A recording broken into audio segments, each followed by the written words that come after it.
This recording is to help you to complete the average, standard deviation and graphs tab. So if you haven't already calculated your standard deviations for the Levi-Jennings plot, pause the video, go do that, and then come back.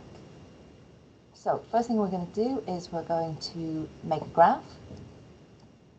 So we're going to select our X and Y data,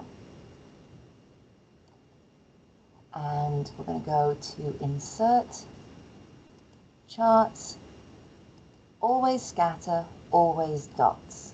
Reason being is that if there's an outlier, we don't want to join our data up because that makes it more difficult to see.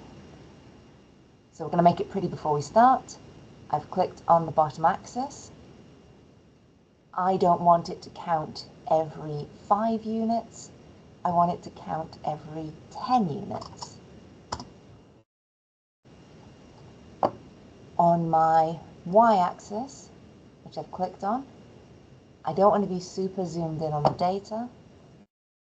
So we can set this a minimum of 6 and an automatic maxima of 12 is good. And you can see here on the units, it's counting up in ones. So it's going 6, 7, 8, 9, 10. If we were to change that to 2, you can see it's now counting in 2s, but 1s, good for what we're doing today. So there's your data. Next thing we're going to do is we're going to add in some axis labels. Up here on the top left-hand side, you'll see we've got Add Chart Element. And we're going to select Axis Labels. Our vertical axis, our y-axis, is the instrument response.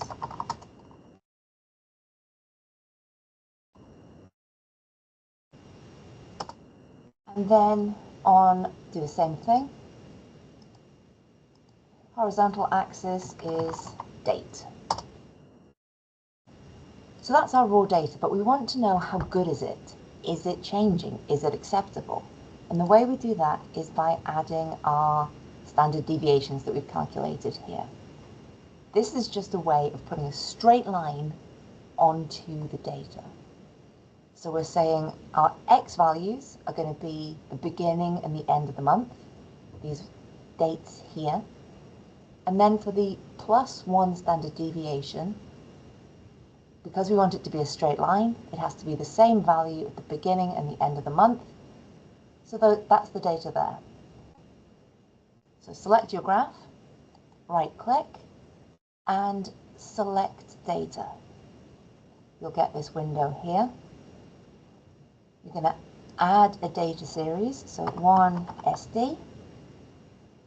You click on these little buttons here. This allows you to go and highlight the data you're interested in. So this is our X values. Click on that one. Those are our X's. This one, Y's, and click OK. So that's our first one done. You can click OK at this point, and I get 2 orange dots. I click on my 2 orange dots. I can come over to my options and say, actually, I want a solid line, joining those 2 points up. If you remember from the workshop and from the PowerPoint that's accessible on Blackboard, you'll see that 1 standard deviation is considered to be acceptable variation. So that can go in green. We can go a bit fancy. We're going to make the points green as well. Oops. Fill them in. So we've got 1 line, 5 more to go. I'm going to do this one more time. So I've selected my graph, right-click, select data, add to SD this time, X values, select the X values you want, select the Y values you want, click OK. OK again, and you can see here, confusingly, it's decided to make them green. We don't want that. 2 standard deviations, not quite as good, bit more of a warning sign, so we can make that orange. Again, make it fancy.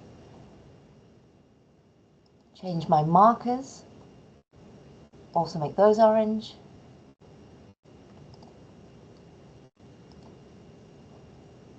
And there you go. So you can repeat this process multiple times to get the 6 lines you need in order to show 1 standard deviation, 2 standard deviations, and 3 standard deviations from the mean.